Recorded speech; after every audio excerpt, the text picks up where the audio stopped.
दूर से और अभी आपको ये हम तस्वीरें दिखा रहे हैं यमुना एक्सप्रेसवे की है, जहां पर प्रियंका गांधी और राहुल गांधी के काफिले को रोका गया है। प्रियंका गांधी और राहुल गांधी अभी सड़क पर बाहर निकले हुए हैं। ये तस्वीरें आप सीधे उनकी देख रहे हैं। क्या वजह है कि उनके काफिले को रोका गया, इसकी जानकारी अभी नहीं है। यमुना एक्सप्रेसवे पर प्रियंका गांधी और राहुल गांधी के काफिले को रोका गया। प्रियंका गांधी अभी गाड़ी से बाहर निकलकर पैदल चल रही हैं और ये तस्वीरें अभी आप अपनी स्क्रीन पर देख रहे हैं।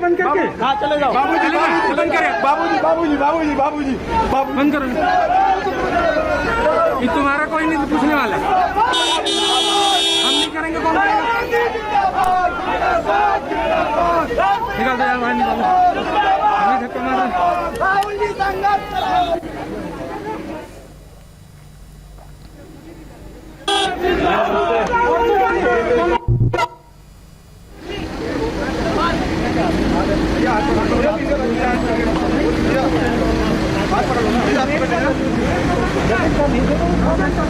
देख यार, मेरे को नहीं पता। दूरी बना के रखिए भैया, आगे आगे चलो। सुनील को जल्दी आओ, मेरे को कैमरा का नहीं पता लग रहा इसका। ये तस्वीरें आप देख रहे हैं यमुना एक्सप्रेसवे की हैं, जहां पर राहुल गांधी और प्रियंका गांधी के काफिले को रोका गया है। राहुल गांधी और प्रियंका गांधी बाहर निकलकर सड़क पर पैदल चल रहे हैं और अभी तक इस बात की स्पष्टता नहीं है कि प्रशासन ने काफिले को क्यों यहां पर रोका, क्या वजह थी। क्योंकि यमुना एक्सप्रेसवे के रास्ते मथुरा और मथुरा से फिर हाथरस जाने का रास्ता है और जहां पर इस काफिले को रोका गया है वहां से हाथरस की दूरी तकरीबन 150 किलोमीटर है। तो 150 किलोमीटर पहले ही क्यों रोका गया काफिले को, इसके बारे में अभी उत्तर प्रदेश की सरकार की तरफ से कोई स्पष्टता नहीं है। तो हमने आपके सामने ये तस्वीरें प्रस्तुत की। डीएनडी फ्लाईओवर पर नहीं रोका गया राहुल गांधी और प्रियंका गांधी के काफिले को, लेकिन यमुना एक्सप्रेसवे पर जैसे ही गाड़ी पहुंची उनकी गाड़ी को रोक दिया गया है। पत्रकार दोनों से बातचीत करने की कोशिश कर रहे हैं, लेकिन न तो राहुल गांधी और न ही प्रियंका गांधी ने अभी तक पत्रकारों से या उनके सवालों का कोई भी जवाब दिया है। पैदल दोनों चल रहे हैं, प्रियंका गांधी और राहुल गांधी। जाहिर सी बात है, यहाँ से हाथरस तक पैदल जाना तो लगभग असंभव सी स्थिति है। 150 किलोमीटर से ज़्यादा की दूरी है। तो ये विरोध प्रदर्शन कहाँ तक और कब तक चलेगा, ये अभी कह पाना मुश्किल है। लेकिन गाड़ी आगे नहीं जा रही, जिसके ज़रिए प्रियंका गांधी और राहुल गांधी अभी हाथरस के रास्ते पर थे। ये तस्वीरें अभी आप यमुना एक्सप्रेसवे की देख रहे हैं, जहां पर लगातार एक्शन हो रहा है और ऐसा लग रहा है कि प्रशासन ने यह तय कर लिया है कि राहुल गांधी और प्रियंका गांधी को हाथरस की सीमा में प्रवेश नहीं करने दिया जाएगा। और यही वजह है कि यमुना एक्सप्रेसवे पर प्रवेश करने के साथ ही गाड़ी रोक दी गई। विजय लक्ष्मी हमारे संवाददाता हमारे साथ मौजूद है। लक्ष्मी, गाड़ी यमुना एक्सप्रेसवे पर चढ़ते ही रोक दी गई, तो क्या माना जाए, हाथरस जाने नहीं दिया जाएगा राहुल गांधी और प्रियंका गांधी को? देखिए, अभी प्रियंका गांधी की फिर हम लोगों तक आया है, जिसमें कहा गया है कि पैदल मार्च करेंगे राहुल गांधी और प्रियंका गांधी। 142 किलोमीटर दूर है यहाँ से हाथरस, और जो मैसेज दिया गया है प्रियंका गांधी की टीम की तरफ से, उसमें यही कहा गया है कि पैदल मार्च करेंगे, क्योंकि काफिला जो है, जो व्हीकलर मूवमेंट है, उसको अलाउ नहीं किया है वहां पर पुलिस प्रशासन ने। यमुना एक्सप्रेस वे पर ही रोक दिया गया है, इसलिए पैदल ही मार्च करेंगे राहुल गांधी, प्रियंका गांधी और बाकी कांग्रेस पार्टी के अन्य नेता। अब देखना ये होगा कि ये पैदल मार्च को भी पुलिस प्रशासन क्या रोकता है, क्योंकि अभी उन्होंने पैदल मार्च करना शुरू कर दिया है, इस तरह की जानकारी है।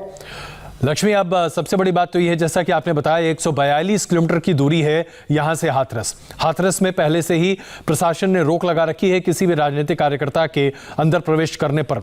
142 किलोमीटर पैदल चल पाना शायद इतना आसान ना होगा।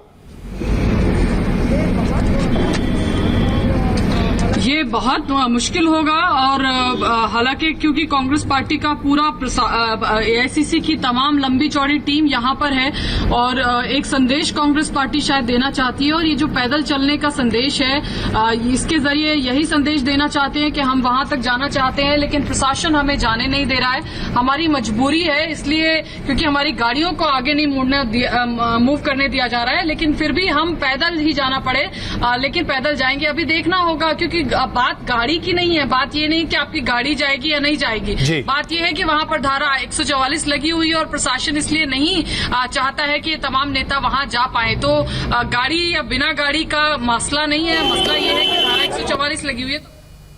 बिल्कुल, तो ये तस्वीरें अभी हम आपके सामने प्रस्तुत कर रहे हैं जहां पर प्रियंका गांधी पैदल ही निकल पड़ी हैं, राहुल गांधी भी पैदल निकल पड़े हैं और ये बताया जा रहा है कि राहुल गांधी और प्रियंका गांधी पैदल ही मार्च करना चाहते हैं हाथरस की तरफ। हालांकि इस बात को लेकर एक तरह से निश्चितता मानी जानी चाहिए कि प्रशासन की तरफ से यही कोशिश होगी कि पैदल मार्च को भी बहुत लंबे ना खींचने दिया जाए, क्योंकि बहुत आगे तक जा पाएं इसकी संभावना बहुत दिखती नहीं है। प्रशासन की मंशा बिल्कुल स्पष्ट है कि कोई भी राजनीतिक कार्यकर्ता या कोई भी राजनीति से जुड़ा व्यक्ति हाथरस तक न पहुंचे, वहां पर कोई राजनीति न हो। जो राजनीति करनी है वो हाथरस की सीमा के बाहर की जाए।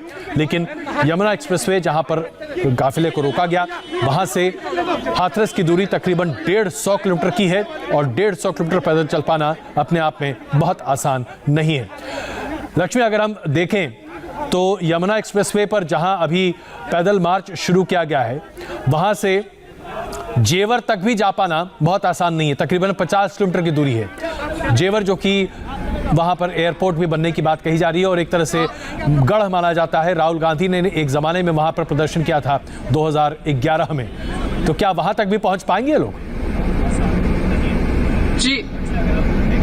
जी, भट्टा पारसौल का वो आंदोलन था, किसानों का मुद्दा वहीं से राहुल गांधी ने उठाया था और उसके बाद से वो लगातार उठाए आ रहे हैं। फिलहाल 142 किलोमीटर एग्जैक्ट दूरी है, ऐसा हमें बताया गया है प्रियंका गांधी की टीम के द्वारा कि वहां तक पैदल वो जाएंगी, पर मुझे लगता नहीं कि प्रशासन उनको वहां तक भी जाने देगा, क्योंकि बात गाड़ी में बैठकर जाने की या बिना गाड़ी में बैठकर जाने की नहीं है। बात है कि धारा 144 लगी है और कुछ संख्या में ही लोगों का वहां पर परमिशन होती है। मुझे याद है किस तरह का प्रोटेस्ट पहले भी हमने किया था, जहां पर कहा गया था कि सिर्फ अगर धारा 144 लगी है तो सिर्फ राहुल गांधी जाएंगे और मिलकर वापस आ जाएंगे, कोई और उनके साथ नहीं जाएगा। लेकिन उस समय तो है प्रशासन ने इसको अलाउ नहीं किया था। लॉ एंड ऑर्डर का हवाला उस समय दिया गया था कि इतने बड़े नेता हैं, जाएंगे, सिक्योरिटी होगी। उस समय उनके पास एसपीजी सिक्योरिटी हुआ करती थी, तो वहां पर लॉ एंड ऑर्डर बिगड़ने की वो है और इतने बड़े वीआईपी अगर जाते हैं तो वैसे ही चीजें खराब हो जाती हैं।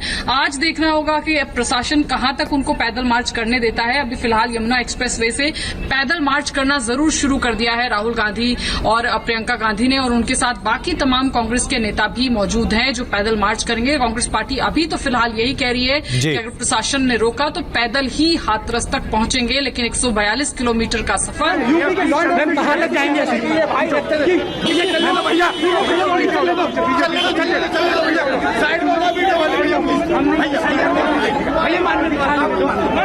ये तस्वीरें आप देख रहे हैं, प्रियंका गांधी पैदल ही निकल पड़ी हैं हाथरस के रास्ते। पत्रकार उनसे बातचीत करने की कोशिश कर रहे हैं, लेकिन प्रियंका गांधी ने किसी भी पत्रकार के किसी सवाल का कोई जवाब अभी तक नहीं दिया। हमारे संवाददाता आनंद हमारे साथ हाथरस से मौजूद है। आनंद, एक बंद करो, तुम्हारा कोई नहीं पूछने वाला हम नहीं करेंगे। आनंद से हम फिलहाल संपर्क नहीं साध पा रहे हैं, उनसे संपर्क साधने की कोशिश करेंगे। इस बीच लक्ष्मी, अगर देखा जाए तो मैं एक बड़ा सिद्धांतिक सवाल आपसे पूछूं।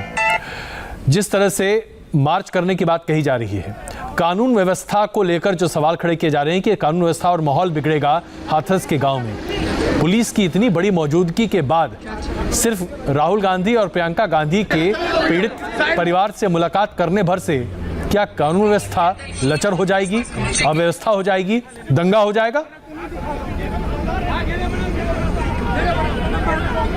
देखिए, ये बड़ा सवाल है, क्योंकि विपक्ष तो कह रहा है लगातार, आज जैसे कांग्रेस के नेताओं से भी हमने दिन में बात करने की जब प्रयास किया तो वो यही कह रहे थे कि सिर्फ विपक्ष के लिए नियम है, वहां पर बीजेपी के लोग भी जा रहे हैं।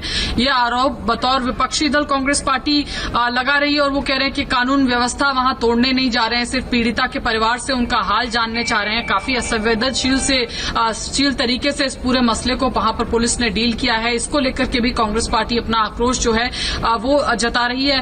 बहरहाल अगर वहां पर नेता जाकर के मिलना चाहते हैं तो वो लॉ एंड ऑर्डर के लिए कैसे कोई बड़ा मेजर इश्यू हो सकता है जब ऑलरेडी वहां पर इतना सिक्योरिटी डिप्लॉयमेंट है। ये थोड़ा समझ के परे है, लेकिन पुलिस के अपने तर्क हैं और विपक्षी पार्टियों के कांग्रेस पार्टी का अपना तर्क है। उनका कहना है कि राजनीतिक है ये पूरा जो लक्ष्मी, एक छोटी सी बात और आपको याद दिला दूं, साल 2017 में जब अखलाक का हादसा हुआ था उस वक्त समाजवादी पार्टी की सरकार उत्तर प्रदेश में थी। समाजवादी पार्टी के कार्यकर्ताओं को तो अखलाक के गांव तक जाने की अनुमति थी, लेकिन भारतीय जनता पार्टी, संघ परिवार से जुड़े किसी संगठन, कांग्रेस के नेताओं को वहां जाने की अनुमति नहीं दी जा रही थी और उस वक्त समाजवादी पार्टी की सरकार थी उत्तर प्रदेश में। तो हम एक लंबा इतिहास देख रहे हैं, अलग अलग राजनीतिक दल अपनी अपनी सुविधा के हिसाब से कानून व्यवस्था का हवाला देकर दूसरे राजनीतिक दलों के लोगों को नहीं मिलने देते। बिल्कुल, ये एक कड़वी सच्चाई है हमारे लोकतंत्र की कि आप राजनीति सत्ता पक्ष में बैठे हैं या विपक्ष में बैठे हैं, कई बार आप सत्ता पक्ष में आ जाते हैं लेकिन आपकी नीति वो होती है जो उस समय का जो सत्ता पक्ष था और आप विपक्ष में थे जो उसका रवैया आपके प्रति था। तो सिर्फ कुर्सी बदल जाती है और आप मेज के उस पार हैं या मेज के इस पार हैं, इस पर डिपेंड करता है कि आपका रवैया क्या होगा।